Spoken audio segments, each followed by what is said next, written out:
各位觀眾朋友對廣告之後，持續收聽遲教國際。呢個禮拜新聞幕後，同你大家來關心嘅美國嘅外交變化。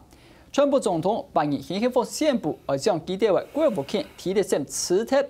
53年，美國隨老北韓嘅兩頭人，也是金正恩見面咧，都在美國嘅外交，總共安多年時間之內變化不安泰。今日節目地圖為大家繞長度，係我國前駐美副代表、利亞中安站的研究員邱小林邱教授，邱老師您好。您好，大家好。謝謝老師再一次來到我們節目的現場。那首先我從一個比較基本、比較 ABC 的問題來問起，因為我們的觀眾在看我們的國際新聞的時候很熟悉。我們講到外交部長，我們是 Minister of Foreign Affairs， 在我國也是，在大部分國家也是。可是獨每次在講到美國的時候，他們是這個Secretary of State， 我們翻成國務卿。究竟這個國務卿是不是我們等同於就是我們的外交部長？他在美國為什麼會跟人家不一樣？麻煩老師先幫我們從這一點開始談起。好的，我想基本上美國的憲法在1787年通過之後，2年之後呢，1789年的第一個設立的就是國務院。啊，那麼最主要的這個國務院的功能就是作為協助美國的總統進行對外關係的各項工作。那麼我想兩個國家國情不一，那麼他們是總統制，我們並不是。對。那麼所以呢，不過可以說是等同於我們的外交部相關的工作，可是不是完全一樣的。那會差異在哪裡？它跟美國其他部的部長的位階是一樣的嗎？基本上是位階是一樣的，不過呢，這個國務院在剛剛開始的時候有接一些美國國內有關的一些工作，那麼最後呢，因為有更多的不同的部會閣員級的官員成立，然後就歸到不同的一個地方。那麼所以呢，美國的國務院是歷史悠久，是第一個憲法通過以後成立的美國的閣員。OK。那趙老師對於美國外交體系的了解，我們來談談。現在我們看到川普把他給辭了 ，You are fired。這個 Rex Tillerson， 這個原本是石油公司的 CEO， 那現在他變成是從這個位置上下來。Tillerson 我們原本會把他看作是一個外交的素人，畢竟他是從業界來的。你怎麼評價他在這1年多的表現？你怎麼看待這一位剛被下台的這個外交部長，Tillerson 的表現呢？我想首先可以從一個國際關係的一個角度來看，究竟在過去1年多高潮迭起的川普政府的各項不同的做法之中，基本上維持了一個穩定的一個局面，並沒有所謂這個戰亂的這種情況啊。即使是北韓，那麼有各種不同的言辭的這個交往，最後呢 ，Tillerson 呢仍然最後堅持要用和平的方式，先用對話的方式。那麼今天這個美國跟北韓是不是能夠在5月順利舉行這個高峰會？那麼 Tillerson 基本上也維持了一個穩定，美國跟北韓用溝通的方式來解決雙方的歧見。不過另外一點呢，就是在短短的1年多，川普政府呢推出了許許多多不同的戰略的報告。包括美國安全的戰略，包括美國國防部的戰略，包括美國核子態勢的戰略，這一連串的這個戰略報告，把美國對外關係的一個重點，過去是以反恐作為唯一的考量，最高的考量。那麼現在已經是發現大國競爭已經又回來了。那麼美國呢，未來在川普政府將會以大國競爭的這一個議題作為它的優先的項目，這並不表示不抗恐，它還是會繼續抗恐。可是最優先的，就是要把美國自己的實力 build up。那麼這包括軍事上，包括經濟上，外交cyber security， 甚至於太空的。那麼所以我想，這個Tillerson呢，雖然工作了只有1年多，我们可以看到他临去依依不舍的样子。那么他觉得基本上他在这个1年多替美国人民服务的过程中，他是很遗憾这时候要走，可是他也很骄傲，他能够替美国老百姓做了很多外交上的这个成就。所谓的成就，从负面来看是没有战争。另外呢，他跟总统的关系呢，一直都是一个争议的一个焦点，所以会让国外的这些国家看的有的时候雾煞煞，究竟是川普说了算，还是国务卿 Tillerson 说的算啊？那么未来这个所谓的迷迷糊糊的这些空间将会降低，那么美国国务卿在国际上所讲的话，可能更具有分量。那我这样子问，我从老师这段话里面，我想到一件事情，就是前一阵子我们看到在 Tillerson 任内，其实当然是川普的决定，以色列的首都，他们认为那就是把从特拉维夫变成是耶路撒冷。那这件事情其实老师刚才讲说，在 Tillerson 任内没有太多动乱，可是这个动乱其实它还潜藏在那里。这件事情后续我想会不会真的在美国迁都之后，把大使馆迁到这个那个耶路撒冷之后，会有更大的反弹？这会不会是 Tillerson 任内我们可以持续去观察的？Tillerson 在这个川普总统表示了这个立场之后，表示不会这么快。对啊，包括川普有他的时程。那么这个问题呢，是从90年代中期开始。那么克林顿总统担任总统的时候有这么一个提议，不过之后就一直的延缓。所以我想，所以其实民主共和他们都朝着这个方向在前进的，不是因为现在是川普的关系。对，不过川普呢，民主党就是因为有不同的非典型的思考。那么虽然过去一直在 delay， 那么未来会不会还要看未来的整个的局势的发展，包括北韩，包括伊朗。是。现在老师讲到一件事情，就是说，我们以往，尤其在我们在国内，在台湾，我们都会觉得说啊，小国外交非常的辛苦。我相信这一点老师太清楚了。那美国是世界第1强国，是不是对这么大这么强的国家来讲，外交轻而易举？我想看起来并不是如此，而是说全世界的动乱，美国要做还是不做？他做的太多还是做的太少？这些都会对战争跟和平扮演一个不同的一个角色。那么它的面向呢？基本上我们主要的挑战的来源，威胁来源是对岸的中国大陆。是。可是美国目前可以看出来，它的所谓国家的安全新的战略的报告，它不仅是有来自于大国的竞争的这个挑战，那么而且还有这个所谓的抗恐的。来自于各方面的挑战，那么他是不是参加 TPP 啊？动辄得咎，对啊，那么他对这个全世界的气候变迁，他是不是落实，或者是要退出？这些通通都动辄得咎。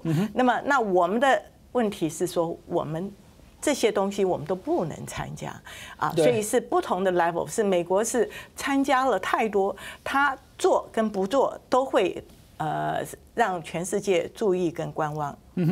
那我们回到我们最近的新闻，就是川金会这件事情。那这件事情演变的转折让大家有点意外，我不知道老师待会会怎么解读。我必须要先请教一下，就是从老师刚才提到，其实提勒森的对北韩的态度跟川普，其实我们可以从几个迹象看出来是并不一致的。所以这一次能够促成川金会，然后跟提勒森在这个时间点下被 fire， 可以看出。川金会跟提勒森其实没有关系。我想应该是由来已久。从去年年底的时候，我们就已经听说了这个中情局的这个 Pompeo 就可能会取代他。那么就是一直的只听到楼梯响。对，那么这一次我想有各项的因素。那么川普总统本人表示，伊朗是一个重要的一个问题。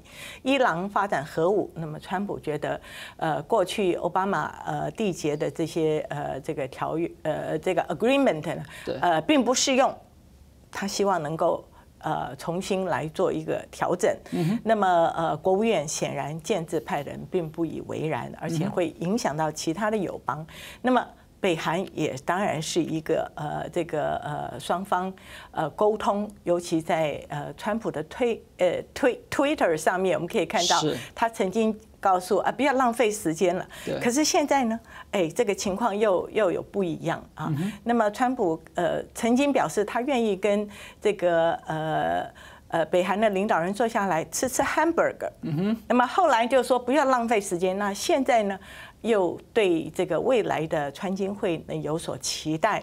那么究竟呢？这个国际政治千变万化啊，我想能够化这个所谓战争弥平，然后用一个所谓的和平协议来取代。那么重点是这个和平协议签订是一回事，怎么落实才是真的。那么过去美国跟这个北韩曾经在90年代，那么在这个小布希政府2007年都达成某种的协议，最后也都无疾而终。所以呢，川普这一次把北韩的问题视为最重要的，因为从来没有一个国家的领导人以核子武器来威胁美国。那么表示呢，他现在的发展可以 reach 到这个美国。那么川普一直批评前任的政府纵容，那么所以他势必要做一些这个处理，而且这个处理的好坏，是不是能够维持啊？这些都是目前我们可以看到川普政府目前努力的一个方向。可是呢，我们看不到从什么时间点可以这样急转直下。前几天他还在 Twitter 上说我的核弹按钮比你大颗了，就过几天他竟然说我可以跟你坐下来面对面谈。对，这个中间的转折点呢，应该就是冬季奥运，在平昌的冬季奥运，我们可以看到后来川普的女儿也去了。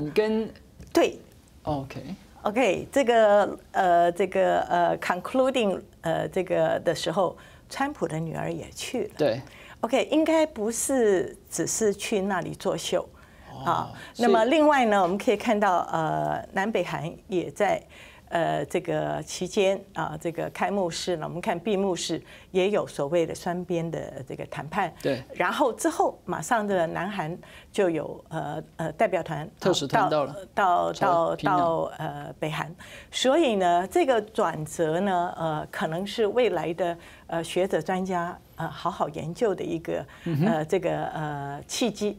OK， 老师，那上半场讨论我们先进行到这边，那接下来我们还要讲就是。竟然，两个原本是敌对的国家元首要面对面，在这么重要的关键时刻，可是川普却对他的整个内阁外交团队大换血。你係冇法去了解，你一今日對美國嘅外交來講係一件好事情。先了解下各位參考，就是現場嘅調教學。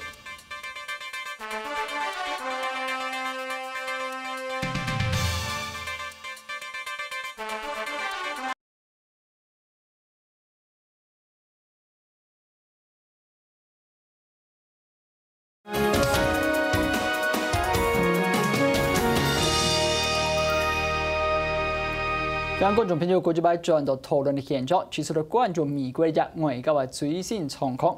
老師，我們剛才講到這個提勒森這件事情，就我們從時間點來看，讓我們更難理解的是，現在川金會馬上要登場了。對原本兩個敵對的國家來講，元首要見面是何其重大的事情。那我相信對整個美國的外交團隊來講，也是一個很重大的責任。他們一定在私底下緊鑼密鼓的安排很多事情。然後就在這個時候，川普說啊。那個頭兒都換掉了 ，Tillerson 下去，然後 Pompeo 上來，難道不是在這麼關鍵、大家任務已經這麼多的時候，再讓外交更難做嗎？我想從川普總統的角度來講，這個人事的更替呢，當然是都不會有很好的時間，可是就是面對這麼重要的未來的川金會，他必須要有一個國務卿能夠對他的想法。做法都非常了解，能夠密切配合的。那麼目前我們可以看到中央情報局的局長是不是能夠順利過關啊？那麼不過呢，我想川普就是因為覺得這個非常重要，他現在對北韓的方式不是像過去說你同意我就給你一些協助，對啊，他是說如果你同意的話。我就减少对你的制裁。这个情况是不太一样的，而且他可能要加大力道，就是说，如果你不同意，或者是你又恢复核试，或者是用其他的话，那么他可能就会用更激烈或者是不同的方式告诉北韩，你所受到的这个惩罚会更大。那么，所以川普觉得这个中情局的局长Pompeo 对他的想法跟做法能够一致，而且 Pompeo 有最新的情报的资讯的显示那么所以基本上是希望能够更有一致的说法跟想法，然后跟做法，而不是说过去譬如说川普宣布了。要去北韩访问，结果 Tillerson 是在非洲。对，他接受访问的时候，他说这是总统自己的决定。他说这个是表示呢，总统觉得时间已经成熟了。对，不过他觉得还要一阵子。那么这个就跟川普的想法跟未来的做法可能就不太一致。所以我们拭目以待。老师，我们假设从川金会来看。究竟这2个元首的会面有哪一些重要性值得我们观察？因为我们记得在奥巴马任内，其实他也很努力在改善美国对于传统这种不友善国家的关系。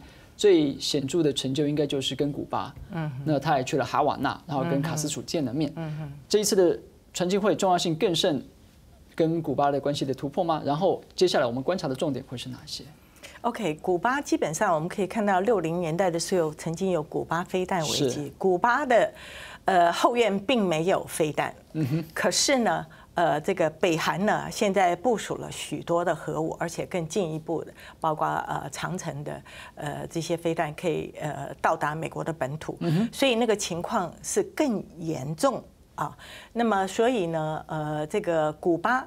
在经过88年之后，美国的总统奥巴马2016年到古巴去访问，可以说是一个非常，这个在他任内第2任内结束前一个完美的一个据点。是。那么跟一个宿敌能够握手那么这个如果川金会目前并不是100%。对我们看到北韩好像没有太多回应。他没有太多的回应，同时呢，美国又加了一个码就是说不是无条件见面的。是第一，你要这个停止相关的试射；第二，根据庞毕度的3个条件，那么美国跟南韩的军事演习会继续。那么第3呢，就是说你要同意来谈非核化。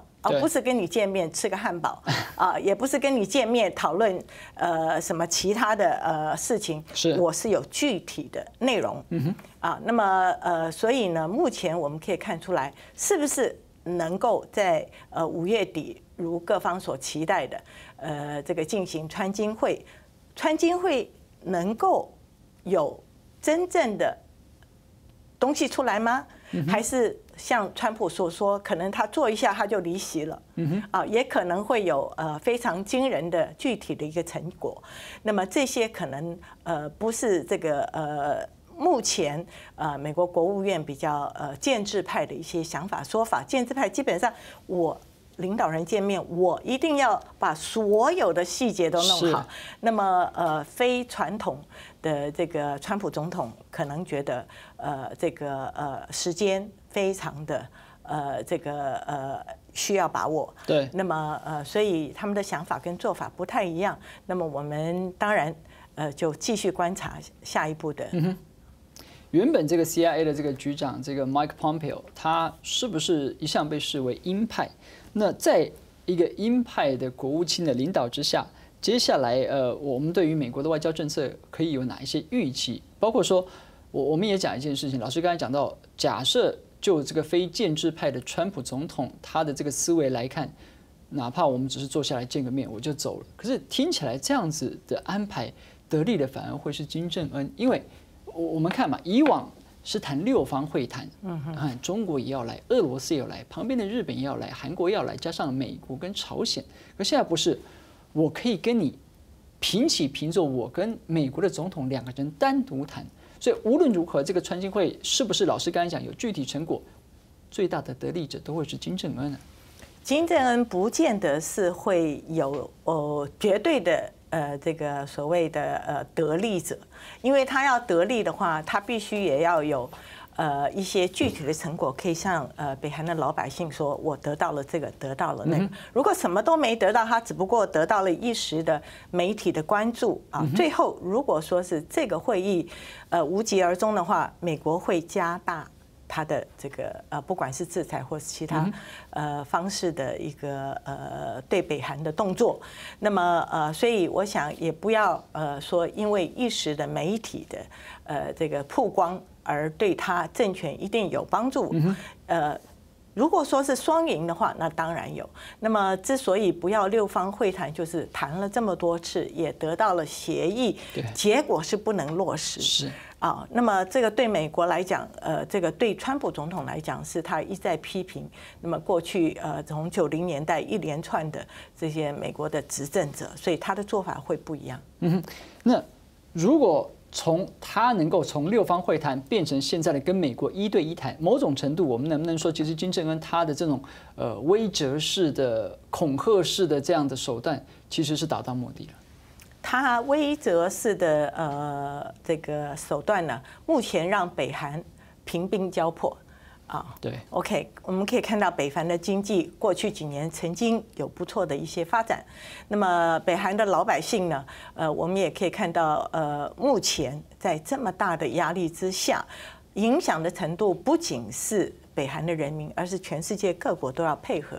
那么包括我们配合联合国通过的对北韩的制裁，所以不能说表面上的一些的风光也要看实质他们的老百姓目前所面临的一些痛苦，而且在各种物质缺乏，而且又没有这个能够做生意的情况下，那么我想金正恩之所以做另类的思考，就是因为这些一连串的联合国通过的制裁有奏效的现象，确实伤到北韩。对，老师，那我们把最后一点时间放到我们自己身上。老师刚才也提到说，可能和以往的这个国务卿比起来，这个 Mike Pompeo 来自中情局的这一位，他好像比较强硬。如果来了一位比较强硬的国务卿，那对我们接下来对美的外交，是不是会有哪一些我们可以先做好准备的？会有什么影响吗？我想基本上可以从川普总统的表现。虽然有的时候他讲话很强硬，可是他在做的时候是很细腻的。我们可以看到他跟习近平的会面，每一次都展现到两个领导人这个非常的融洽的那种外观。所以呢，也不能用所谓的强硬，因为它是有软的一部分，它也有硬的一部分。硬的部分就是站稳美国的国家战略的利益不会对这些所谓挑战美国的这个战略竞争者做一个让步，而他要经过这一次通过的国防部未来2年的预算这个预算要大幅度的一个增加，那么要整军经备，然后在经济上会对中国大陆施压，因为究竟它的巨额的贸易的美国的逆差，中共的顺差是相当的大。目前呢，川普总统传出来呢，希望中共减少1000亿美元的，这是相当大的。那对于我们来讲，我们也可能因此受伤，因为台商都在那里。对，钢铁跟铝，我们钢铁还是出口到美国还是超过4%，中共只有不到2%。我们是第9大，对，第9大，中共是第11大。那么，所以呢，未来我们的对美外交，我们基本上就是所谓的后来这个国务院 Tillerson 在 CSIS 在印太的战略结合的民主的国家，能够对这个所以从太平洋到印度洋这所有的国家给予某种的一些协助，在某种意义上跟我们的新南向是相辅相成的。那么我们的对美外交当然是有许许多多需要努力的地方。那么这个我们也不必说这个是强硬派就一定是好，那个是比较怎么样就一定是坏。我们就必须要在这个所谓的两强之间以非常谨慎的态度来使得美台过去比较不顺遂的地方，告诉美国台湾的安全。如果台湾能够自我防卫，能够具有嚇阻力的话，对于美国整个亚太的战略都是有帮助的。老师讲到对美外交，10天前3月5号，这个参院把台湾旅行法送进去白宫了，没有看到川普签，但也没有 veto， 所以今天照理来说应该生效喽。我想这个当然美国时间跟台北时间还有1天的差别了哈。那么如果就是明天，即使川普不签，那么也就会正式生效啊，因为他并没有退回，他也没有否决啊。那么这会是我们做外交的一个利器，对美外交。这个应该是最后还是要看川普政府怎么落实啊，因为究竟行政当局有落实的权。我们可以看到，在奥巴马第2任内，美台的官方的往来已经是密集的多了，而且美台之间也有新的一些创新的一些思考。那么未来我们在这个既有的架构之下前进，我想这是这个台湾一个明智之举。OK， 谢谢老师，太棒了。OK。